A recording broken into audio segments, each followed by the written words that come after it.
les mensonges. Parce que Ibé là, il ment pas. C'est un héros. Il n'est pas comme Ouattara qui se réunit là. Ibé c'est un héros. C'est un garçon plein. Et puis il dit, nous là on dit la vérité, nous on ment pas au peuple. Parce qu'il n'a pas intérêt à mentir. C'est à nous les Ivoiriens de prendre au sérieux les avertissements de Ibé. Parce que demain là, Ouattara, il va prendre l'hélicoptère, il va fuir. Il va aller se coucher au Maroc. Ou bien se coucher ici en France, en Mougin. Et pendant ce temps, c'est nous, on va payer la note de ces égarements ou de ces inconséquences. On va ici lire, écouter le capitaine Ibé. On y va. Président. Les militaires copains, vous avez dit, vous. Écoutez. Par exemple, nous et les dirigeants ivoiriens, il ne faut pas se mentir, ça ne va pas. Oui. Mais vous avez dû voir nos militaires, très souvent même qui se retrouvent, qui s'assoient ensemble à la frontière, qui causent. Voilà, ça fait partie. C'est l'occasion de parler des 6 éléments du Dara. Où est-ce qu'on en est? On a entendu les autorités lors d'une conférence de presse, ils en ont parlé. Au niveau du Burkina Faso, comment est-ce que ça se passe? Qu'est-ce qu'ils ont dit? Ils ont franchi la frontière, ils ont été interpellés. Ils sont là. D'accord. Chaque fois que quelqu'un franchit la frontière, il rentre, mène des actions. Que ce sont les civils, généralement, ceux qui rentrent, qui posent des questions, qui font des enquêtes. Ça, c'est de l'espionnage, en fait. Voilà. Donc, c'est logique qu'on les arrête et qu'on les entende. C'est comme avant ça, il y avait des gendarmes qui avaient franchi en armes. C'est arrivé 2 fois, il y avait 6 et 2 entre-temps.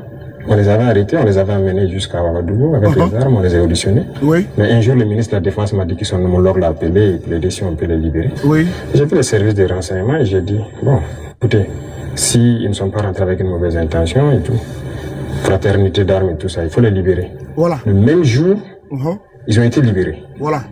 Et nous aussi, nous espérions que les Ivoiriens, il y a des civils burkinabés en prison, qu'ils les libèrent. Oui. Malheureusement, c'est 2 ou 3 jours après, on apprend le décès de notre frère en prison. Et les autres qui sont en prison sont toujours en prison. Et ce sont des civils, des commerçants.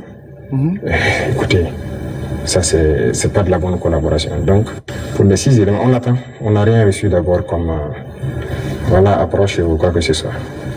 Pourtant, il dit, vous allez voir maintenant, encore une fois de plus, le mensonge éhonté du régime Ouattara. Il dit bien, mensonge éhonté du régime Ouattara. Ils ont menti au peuple du Côte d'Ivoire. Et Ibé vient nous dire des choses qui sont graves. Le gouvernement de Côte d'Ivoire a menti à la face du monde. Il ne faut pas vous laisser distraire par ces gens-là. Il n'y a pas plus menteur que ces gens qui sont aujourd'hui au pouvoir, aux affaires en Côte d'Ivoire. Et ils sont là pour les intérêts éphémères. Voici des Ivoiriens qui ont été arrêtés au Burkina Faso parce qu'ils ont franchi la frontière. Un régime responsable, un gouvernement responsable fait quoi? Rentre en négociation pour pouvoir récupérer ses compatriotes. Ce n'est pas ce qu'ils ont fait. Non. Ils se sont versés en quoi? En mensonge après un conseil des ministres. Et c'est là que vous allez voir que ils sont tellement perfides, surnois, menteurs, manipulateurs, que le journaliste va dire non, mais il y a un problème, monsieur le président. Le porte-parole du gouvernement a dit telle chose. Écoutez la réponse de Ibé. Monsieur le président, on vous écoute. Le porte-parole du gouvernement ivoirien a indiqué qu'ils espèrent, qu'ils privilégiaient la voie du dialogue avec le Burkina Faso. Il a dit en conférence de presse, donc le mercredi passé. On les attend. Nous aussi, on avait privilégié la voie du dialogue. On espérait aussi qu'ils libèrent nos civils innocents et qu'ils viennent. Mais un est mort dans leur prison qui n'a même pas une prison conventionnelle. Donc, écoutez, chacun assume ses actes. Et nous, on n'a pas l'art de mentir. Ce qui est réel, on le dit. On n'a pas de personne à nous approcher d'abord. Voilà. Non. Le porte-parole du gouvernement dit qu'ils ont approché le pouvoir du capitaine Courage Ibrahim Traoré. Ils n'ont pas été approchés. Vous avez des concitoyens qui franchissent une frontière, qui rentrent en profondeur, qui interrogent des habitants. Ils sont arrêtés pour espionnage. La bienséance voudrait que vous établissez le contact avec ceux les autorités burkinabés.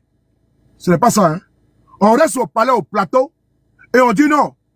avec dédain, condescendance, comme il sait si bien le faire, le bouffonnet du régime dramanien. Il me dit que quoi? On n'a pas été approché. Personne n'est venu vers nous. Et la réponse là, vous allez voir que je vais vous faire jouer la vidéo également du gouvernement ivoirien. Donc les parents de ceux qui ont été arrêtés là, ils viennent de vous dire, et au peuple ivoirien, qui n'ont jamais reçu un contact demandant, réclamant la libération de vos frères qui sont avec eux. Là, on est très clair maintenant. Parce que c'est le président du pays qui parle. Et quand le président parle, là, il est au parfum des choses, comme là, dans le cas des six gendarmes qui ont été arrêtés avec leurs armes. Mais quand le ministre de la Défense, de facto, de Ouattara a appelé son homologue burkinabé, il a remonté l'information au président. Il dit, mais si vous trouvez qu'il n'y a pas rien de gars, libérez-les. Ils ont vérifié, ils les ont laissés partir. Mais dans les cas espèces là, mais les Ivoiriens étaient abandonnés. Et on envoie maintenant des farfelus sur les panels. Ah, ils enlevaient nos frères. Ils enlevaient vos frères. Mais est-ce que nous ne sommes pas contrevenants? Nos frères ont été arrêtés où? En Côte d'Ivoire ou bien sur le territoire burkinabé? Sont logiques, sont vrais. Un jour, ils ont été arrêtés sur le territoire burkinabé. Et donc, en fait, on fait profil bas. Et puis on rentre en contact avec les dirigeants burkinabés pour qu'ils puissent les libérer. C'est tout. On n'a pas envoyé ici des vociféreurs, des aboyeurs publics. Vous venez sur les réseaux, insulter la société burkinabé. Vos frères rentrent dans un pays. C'est comme toi, tu vas dans un pays sans visa. Alors que dans un pays là, pour rentrer, il te faut le visa. Mais si tu rentres dans un pays là, on peut t'expulser aussi également. On peut t'expulser. Ou on peut t'amender. C'est comme tu empruntes le bus, tu n'as pas de ticket. Mais si il y a le contrôleur, mais ils vont te donner une contravention. C'est tellement logique. On n'a pas besoin d'aller chercher des farfelus réunis, d'aller chercher un charlatan, appelé pseudo-pasteur, qui aboie matin, midi, soir, en train de créer la fossée, en train d'insulter les autorités pour matin, midi, soir. Pendant ce temps, nous avons nos frères entre les mains. Lui, c'est un inconscient. Un inconscient. C'est un inconscient. Parce que lui, il insulte les Burkinabés et les autorités. On a 6 frères qui sont entre les mains là-bas. Lui, il fait vidéo matin, midi, soir. Il insulte Ibé. Il insulte du matin jusqu'au soir. Et tu trouves encore ces moutons, ces ruminants, allez les soutenir. Non, tu es fort. Non, tu es fort. Il est fort en quoi? Il est fort en quoi? En merconisme, en biékisséisme. Et nous ne sommes pas insultés. C'est notre posture souvent qui fait que on s'abstient d'être grossier. Sur nous tous là, on a un côté mal élevé aussi également. Hein. Nous on peut dire bah bien qui sait tout ça là. Après il y a du monde. Ah, sous les fâchés, hein, il a fracassé. Non, non, non. Il faut souvent argumenter. Donc, on va ici continuer avec le président Ibé. Monsieur le Président. Chacun assume ses actes. Hein. Et nous, on n'a pas l'art de mentir. Oui. Ce qui est réel, on le dit. On n'a pas de personne à nous approcher d'abord. Donc la situation est telle qu'elle. Voilà. Voilà. Il dit, on n'a pas l'art de mentir. Personne nous a approché d'abord. Ok. Après avoir dit ça, qu'est-ce qu'on fait? Merci beaucoup, sénateur, tu fais un bon travail. Avec les moutons. On va maintenant écouter l'homme hautain, l'homme gonflé, irrespectueux, irrévérencieux, l'homme qui se croit tout permis. Lui-même, c'est comme s'il n'allait pas aux toilettes. Lui qu'on appelle Petit Michelin, il est gonflé, on dirait un crapaud. Il est gonflé, on dirait un crapaud. Regarde-le, devant moi ici là. Il est là comme ça, il s'étouffe. C'est lui là qui pense que depuis la porte-parole du gouvernement de Ouattara, on ne peut pas respirer. Il est méprisant vis-à-vis du peuple de Côte d'Ivoire. Le porte-parole du gouvernement ivoirien, même quand il parle au peuple, c'est quand il parle pas à des déchets, à des sujets. Un homme méprisant, hautain, condescendant, irrespectueux. On va l'écouter. Ce bouffon, appelé Hams, Petit Michelin. Bon, Ams, viens ici avec ton corps volumineux là. Voilà, on l'écoute.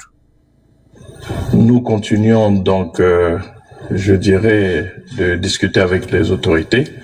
Donc, vous connaissez les pratiques du pays. Nous sommes très discrets sur ces questions-là, jusqu'à ce que nous obtenions des résultats. Pas facile parce que il faut rester prudent, il ne faut pas, je dirais, donc pas quelque maladresse que ce soit caresser à rebrousse-poil donc les autorités donc de nos voisins. Donc nous sommes dans de bonnes dispositions d'esprit. Je l'ai toujours dit, la négociation est un chemin qui est peut-être long, mais c'est le chemin qui permet d'obtenir les meilleurs résultats sans dégâts collatéraux. Nous sommes engagés dans ces voies de négociation, dans ces voies de discussion qui demandent de la patience. Ce n'est pas la première fois que nous nous trouverons confrontés à ce genre de situation, mais chaque fois, c'est la sagesse, c'est la discussion, c'est la négociation qui a prévalu, et nous avons chaque fois obtenu donc des résultats. C'est vrai, ça prend du temps. C'est le lieu, en tout cas, de nous adresser aux familles, donc de ces responsables à Dara, pour leur demander de continuer de faire confiance à l'État, que leurs parents ne sont pas oubliés, et que nous continuons donc les discussions avec les autorités, burkinabé pour que... Ok, je m'arrête là. On va appeler le capitaine Ibrahim Traoré. Monsieur le Président, venez encore s'il vous plaît. S'il vous plaît. On va appeler le président IB. Président, venez s'il vous plaît. Voilà. Président, on va l'écouter. Ouvert. Pourtant, le porte-parole du gouvernement ivoirien a indiqué qu'ils espèrent, qu'ils privilégiaient la voie du dialogue avec le Burkina Faso. Il a dit en conférence de presse le mercredi passé. On les attend. Nous aussi, on avait privilégié la voie du dialogue. On espérait aussi qu'ils libèrent nos civils innocents et qu'ils viennent. Mais un est mort dans leur prison qui n'est même pas une prison conventionnelle. Donc, écoutez, chacun assume ses actes. Et nous, on n'a pas l'art de